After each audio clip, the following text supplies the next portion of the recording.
guys, Varun here. So today we have this with us. So this is Asus VivoBook 15.6 inch Full HD laptop. So this is the latest version, 2020 version with Intel Core i5 10th gen processor, and it also has a graphics card. I think it's MX230. Yeah. So let's first unbox this and then let's review this. All right, let's crack this open.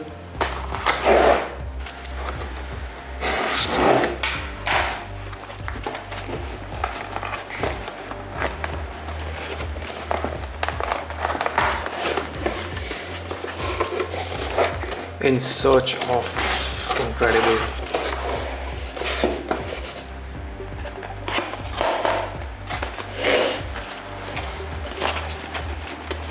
This is the laptop. Let's keep this aside for a minute. And these are the paperwork.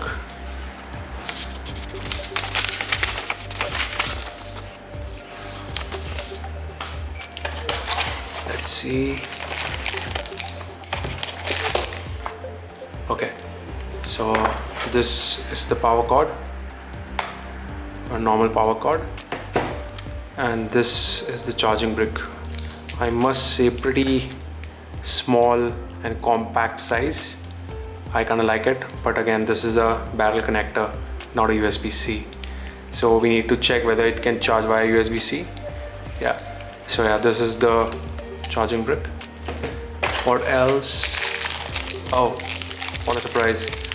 It came with a wired mouse. I don't know who uses wired mouse anymore, but yeah, it's in the box. Anything else?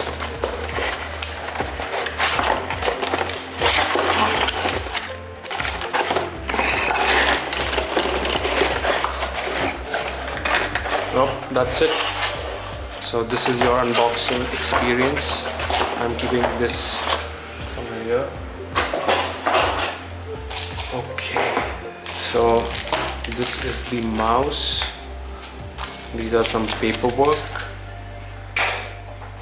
This is the charging brick and the power cord. And this is the laptop itself. So let's pull this out from the sleeve. Okay, so this is slate gray color. As you can see, this has a matte finish on top. Pretty sleek in design. Little on the heavier side, but I don't mind it. And it has this ergo lift wherein you open the lid and this chassis, the bottom chassis, just lifts up for a better airflow. Okay, so yeah, this is it, guys. A quick unboxing of Asus VivoBook 15-inch laptop. Alright guys, so before we begin the review, let me give you a brief background about Asus. Asus is a well-known brand in the world of laptops.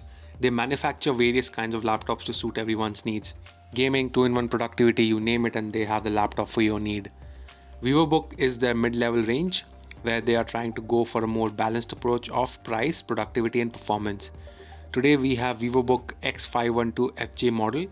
It was released in late 2019 and it's a part of the 2020 lineup. Okay, so I've been using this laptop for a week now and here are my thoughts. As usual, let's start with the things which I like. Number one, build quality. The overall construction is solid and the plastic chassis is reasonably robust, although I was able to flex the lid and you'll probably want to use a sleeve to protect the laptop in transit. It's quite heavy at 1.75 kgs and the footprint is reasonably large too, so it's not going to fit in a smaller backpacks or bags. Number two, design. Asus VivoBook does not have anything fancy in terms of design except that ergo hinge. The ergo lift hinge is a really nice feature. As you lift the lid, the hinge drops the bottom of the screen down behind the keyboard base. When the laptop is fully opened, the base of the lid rests on the desk and raises the keyboard up at a slight angle. The lift is about 5 mm, not a massive amount, but enough to appeal to those who dislike a typing surface that's flat on the desk.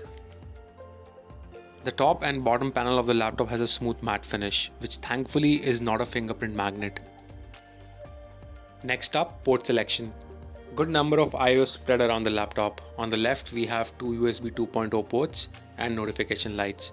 On the right, we have the charge port, USB 3.1 Type A port, HDMI port, USB-C port, headphone jack, and a micro SD card reader. Next up, performance. It runs on 10th gen Intel Core i5 1.6 GHz processor coupled with 8 GB of DDR4 RAM and 512 GB of PCIe NVMe M.2 internal storage. The laptop also comes with a dedicated NVIDIA GeForce MX230 graphics processor. RAM is upgradable to 16 GB max. Juggling day-to-day tasks is a breeze for this laptop.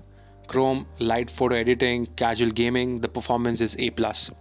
When it comes to gaming, I only tried Fortnite, and you can easily play the game on medium settings. If you're a gamer and thinking of buying this laptop, then don't. It runs on old MX230 processor with 2 GB DDR5 video RAM. At best, you can do gaming on low to medium settings, but as soon as you crank up the graphics, the game will jitter and the performance won't be smooth.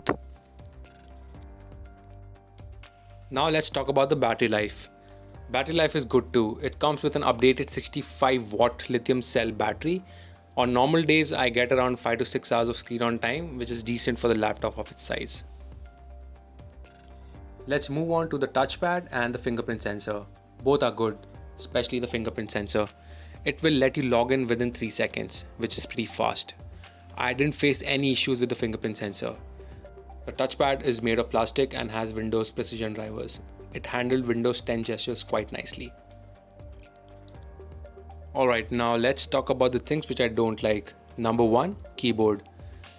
VivoBook is equipped with a full-size chiclet keyboard which includes a numpad on the right side. The keyboard has a lot of flex to it which may deter heavy-handed typists, while the keyboard action is very soft and squidgy with no noticeable click. It's not problematic to use, but in comparison to other high-end keyboards, it is very disappointing. I am a Mac user and the chiclet style keyboard on Mac is way better than this. And yes, the keyboard is not backlit. Next up, the big one, the screen. This laptop's major disappointment is the screen. It has a frameless 4-sided nano edge display with an ultra slim 5.7mm bezel, giving an amazing 88% screen to body ratio. The full HD resolution is not the problem, and nor is the matte finish. The problem is that the anti-glare IPS screen colors are washed out. I found reading websites and watching videos underwhelming, and pushing the screen to full brightness did not help. Skin tones sometimes seem greenish and even the brightest colors seem dull. The screen also suffers from poor viewing angles. The display gets completely washed out when looking from top, bottom or the sides. Another disappointment is the speakers. Speakers are again very soft and tinny. I was expecting good speakers from a big laptop like this, but I was completely disappointed. I don't understand why speakers are always an afterthought from these manufacturers. Next up, weight. Weight can also be an issue for many. It weighs 1.75 kgs, which can be pretty heavy for people who are always on the move. And the last one is one hand open. It will just not work. Okay, time for final thoughts. There are many things which I like about this laptop. Its ergolift feature, narrow bezel, good performance and solid battery life.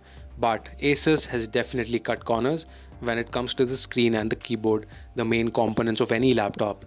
The screen is not vibrant enough and the keyboard has a sponge-like feel to it. If you are after a laptop for a bit of relaxing and media viewing and 2 presentations, you might want to look elsewhere. If you can ignore the shortcomings, this laptop has a good price to performance ratio. At INR 55k, it is definitely not bad, but this laptop is not for me. Okay, I hope you like this review. Please hit the like button and the subscribe button to never miss my uploads. Stay indoors, stay safe, and see you guys soon. Bye bye.